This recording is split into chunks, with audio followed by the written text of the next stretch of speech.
রাখাল রাহা সাম্প্রতিক সময়ে খুব পরিচিত নাম। আল্লাহ সুবহানাহু ওয়া তাআলার ব্যাপারে তার মতো জঘন্য কথা বলার ধৃষ্টতা বাংলাদেশে খুব কমই দেখিয়েছে। আজ সেই আলোচনাতে যাচ্ছি না, তবে আমরা কোনো কিছুই ভুলিনি, ভুলি না, ভুলব না ইনশাআল্লাহ। চলুন আজকের মূল আলোচনাতে যাওয়া যাক। রাখাল নিজেকে ব্যাপক বুদ্ধিজীবী মনে করে বিশ্ব সংসারে তার জ্ঞানের ভার বহন করতে সক্ষম এমন হয়তো খুব কমই আছে। গত 17 জুন রাখাল একটি পোস্ট করেছিল, আমরা পড়ে শোনাচ্ছি। জ্ঞান বিজ্ঞান পরিমাপের কিছু তথ্য, জ্ঞানীদের জন্য, মূর্খদের জন্য নয়। Notice the level of confidence, or in reality the level of arrogance of Rakhal. Yes, arrogance. And just bear with us, we have a surprise for you. চলুন পোস্টটা পড়ে শোনাই। মোট নোবেল পুরস্কারের প্রায় 65% পেয়েছে খ্রিস্টান ধর্মের অনুসারী, যারা পৃথিবীর মোট জনসংখ্যার প্রায় 29%। মোট নোবেল পুরস্কারের প্রায় 22% পেয়েছে ইহুদি ধর্মের অনুসারী, যারা পৃথিবীর মোট জনসংখ্যার প্রায় 0.2%। মোট নোবেল পুরস্কারের প্রায় 11% পেয়েছে নিধর্মী ও অবিশ্বাসী মানুষ, যারা পৃথিবীর মোট জনসংখ্যার প্রায় 14%। মোট নোবেল পুরস্কারের প্রায় 1% পেয়েছে বৌদ্ধ ধর্মের অনুসারী, যারা পৃথিবীর মোট জনসংখ্যার প্রায় 4%। মোট নোবেল পুরস্কারের প্রায় 0.8% পেয়েছে ইসলাম ধর্মের অনুসারী, যারা পৃথিবীর মোট জনসংখ্যার প্রায় 26%। মোট নোবেল পুরস্কারের প্রায় 0.7% পেয়েছে হিন্দু ধর্মের অনুসারী, যারা পৃথিবীর মোট জনসংখ্যার প্রায় 15%।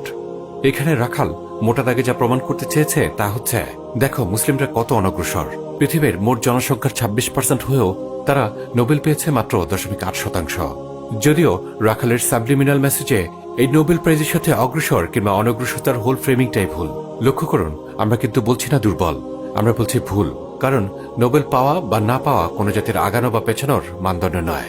শুধু তাই নয়, বরং নোবেল পুরস্কার হচ্ছে ওয়েস্টার্ন হেজেমনি, হোয়াইট সুপ্রিমেসি এবং ইম্পেরিয়ালিজমের soft power.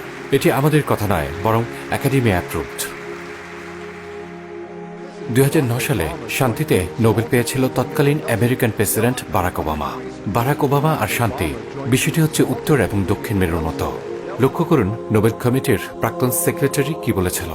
Nobel Secretary requests Obama Peace Prize.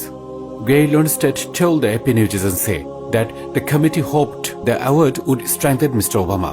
Instead, the decision was made with criticism in the U.S. external. Many argued he had not had any impact worthy of the award. Even many of Obama's supporters believe that the prize was a mistake, he says. In that sense, the committee didn't achieve what it had hoped for. Daily Gesture একটি article আছে, আপনারা দেখে নিতে পারেন। Did Barack Obama deserve the Nobel Prize? আমরা একটি প্রমাণ দেখালাম মাত্র। আজকে আমরা এই আলোচনা আর লম্বা করব না, ফিরে যাই মূল কথায়। নোবেল পুরস্কার দিয়ে কোনো জাতির আগানো বা পেছানো মূল্যায়ন করার রাখালের এই ফ্রেমিংটাই ভুল।